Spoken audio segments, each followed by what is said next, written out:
మనం ఏమిస్తున్నాము అని చెప్పి మానవతా దృక్పథంతో ఆలోచన చేయాలి. ఇలాంటి ఘటన ఇంతకు ముందు విశాఖపట్నంలో జరిగితే, ఇలాంటి ఇంచుమించు ఘటన జరిగితే, గ్యాస్ ఎల్జీ పాలిమర్స్ లో ఇలాంటి ఘటన జరిగితే అప్పట్లో జగన్ అనే వ్యక్తి ముఖ్యమంత్రిగా ఉన్నప్పుడు ఎంత ఇచ్చాడో తెలుసా? ₹1 కోటి ఒక్కొక్కరికి ఇచ్చి ఆ కుటుంబాలను ఆదుకున్నారు.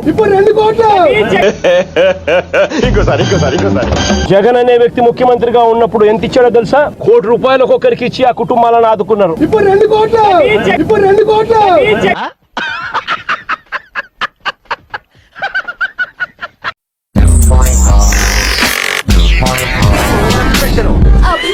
ఇప్పుడు అంటే నోరు పడిపోయిందా?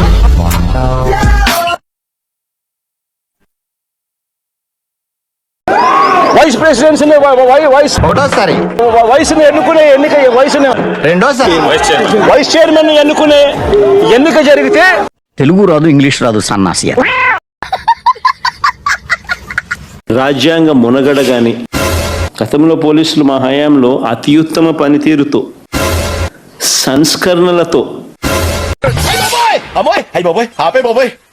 ఏముంది ఇందులో? ఇది సేడిజం కాదా అని అడుగుతా ఉన్నా.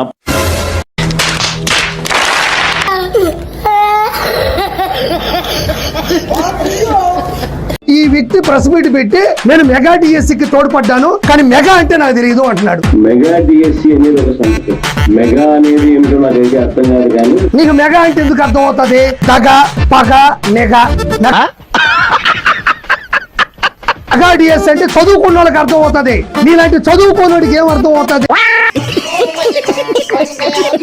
ఇందులో 6,100 ఉద్యోగాలు నియమించిన 6,000 ఉద్యోగాలు మాత్రం ఇచ్చాడు అన్నది వాస్తవం. ఆ ఉద్యోగాలు ఎవరికి ఇచ్చారో మాకు తెలియదని మీరు అడగచ్చు. డాక్యుమెంట్ తరలించే వాళ్ళకి, సొంత అమ్మని చెల్లిని కూతురు తిట్టే వాళ్ళకి వెతుకు మరి 6,000 ఉద్యోగాలు ఇచ్చినటువంటి ఏకైక కంత్రి సీఎం ఎవరైనా ఉన్నాడు అంటే అది జగన్మోహన్ రెడ్డిని మరోసారి గుర్తు చేస్తున్నా.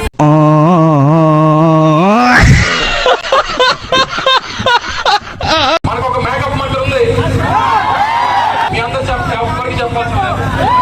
సరిగ్గా ఇటువంటి ఎండలో తీసుకెళ్తే కేజీ బయటపడుతుంది. మన పార్టీలో ఉండేటువంటి వ్యక్తులు ఎవరు కూడా మేకప్ వేసుకోరారా బోకు అని నేను అడుగుతా ఉన్నా. నా అన్న ఎంత మేకప్ వేసుకుంటాడు ఎవరికి తెలీదా? రాజారెడ్డిని చంపినారు, మా తాతను చంపినారు, మా నాయన పోయినాడు, మా చిన్నాయన్ని చంపినారు అన్న రోజేమో ఏ పక్క తెల్లింటికి లేసుకొని అమాయకుడు మా చూసి కూర్చుంటాడు. అంటే అది